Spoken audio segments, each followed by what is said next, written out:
Russia has won the Battle of Kursk. 7 months after a Ukrainian force barreled across the border between northern Ukraine and western Russia and occupied a significant salient in Russia's Donetsk Oblast, the Ukrainians have retreated back into Ukraine.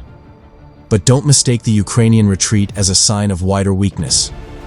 Elsewhere along the 800-mile front line of Russia's 37-month wider war on Ukraine, Russian offensives have stalled or shifted into reverse in the face of determined Ukrainian counterattacks.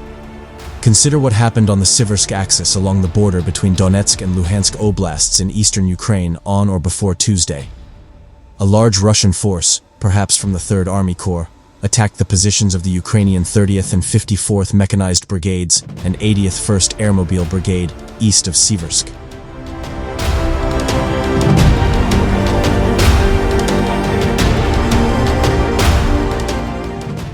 With mines, drones, and artillery, the Ukrainians made quick work of the long assault column. At least 41 vehicles departed Russian lines that day. As few as 18 returned, many of them damaged. 159 Russians were killed or wounded, according to the Luhansk Operational Tactical Group, which oversees Ukrainian brigades in the area. The wholesale destruction of the Russian assault group is typical of recent clashes in eastern Ukraine. Year-long Russian offensives around Chasiv Yar, Donetsk and Pokrovsk have all lost momentum as Russian losses exceeded the Kremlin's capacity to generate fresh troops and vehicles. The Ukrainians are counterattacking in all 3 sectors, chipping away at territorial gains that cost Russia tens of thousands of troops and thousands of vehicles.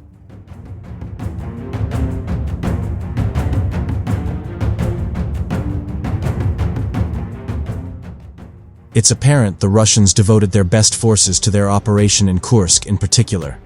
The elite Rubicon Center of Advanced Unmanned Systems drone group, whose attacks on Ukrainian supply lines in Kursk, starting on February 25, precipitated the eventual Ukrainian withdrawal.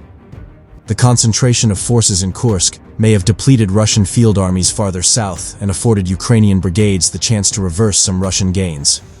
The balance of power in eastern Ukraine could shift again. Having won in Kursk, Rubicon may be free to redeploy perhaps to the east. But the Russians are trying to advance along several axes in the region, and Rubicon can't cover all of them. It'll take more than one elite drone group to restore Russian momentum in Ukraine.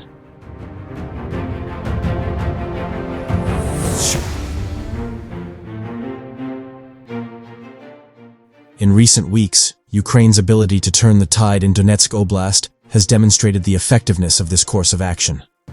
The initial goal was to force the Russians to shift reserves away from their offensives in eastern Ukraine, particularly around Pokrovsk and Donetsk.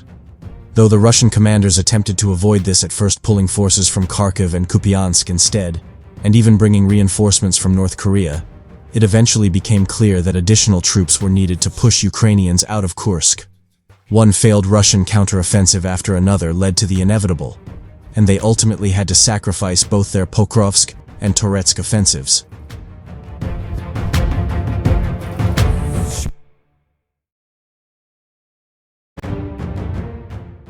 This shift allowed Ukrainian forces to hold back Russian advances entirely and, in turn, regain the upper hand in both these directions. In Pokrovsk, Ukrainian troops transitioned from defense to counteroffensive operations, gradually dismantling the Russian western flank that had once threatened to envelop the town. Meanwhile, in Donetsk, Ukraine leveraged its newfound breathing room to launch a series of raids that escalated into a full-blown pincer movement, nearly encircling Russian forces in the town's northwestern sector.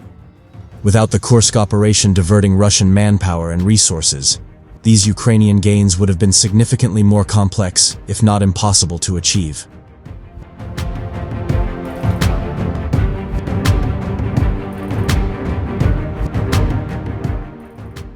The secondary goal, holding Russian territory as leverage in potential negotiations, was ultimately diminished due to shifting political dynamics. While controlling parts of Donetsk Oblast would have pressured Russia in any peace talks, shifting U.S. foreign policy and cutting intelligence sharing with Ukraine fundamentally altered the equation. While the diplomatic goal has become less relevant in the face of these changes, the first goal of diverting forces away from Russian offensives in eastern Ukraine has been a resounding success.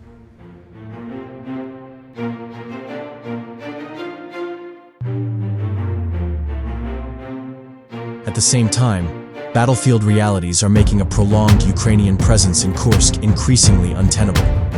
Russian forces gained several tactical and operational advantages, threatening the overall sustainability of the salient as they established fire control over key Ukrainian supply routes. Malaya Lokhnya lost its primary supply route due to Russian shelling, and with Russians moving into Lebedevka in the south, Ukrainian resupply efforts became even riskier. The road from Sumy to Sudzha, already targeted by Russian fiber-optic drones, became even more exposed as the Ukrainian-controlled corridor in Kursk shrank to just 20 kilometers, making it increasingly difficult to maneuver and resupply frontline forces.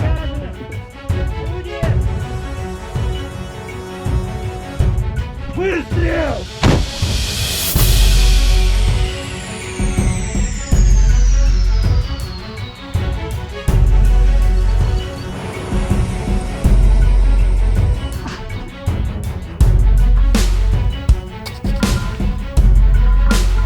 Выстрел!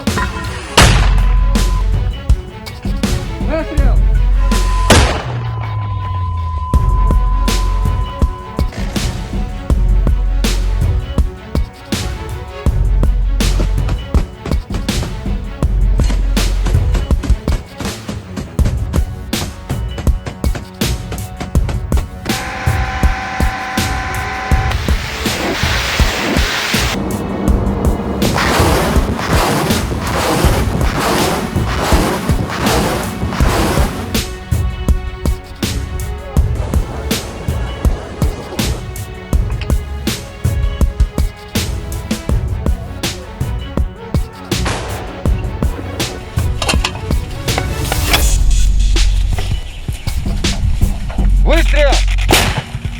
Выстрел!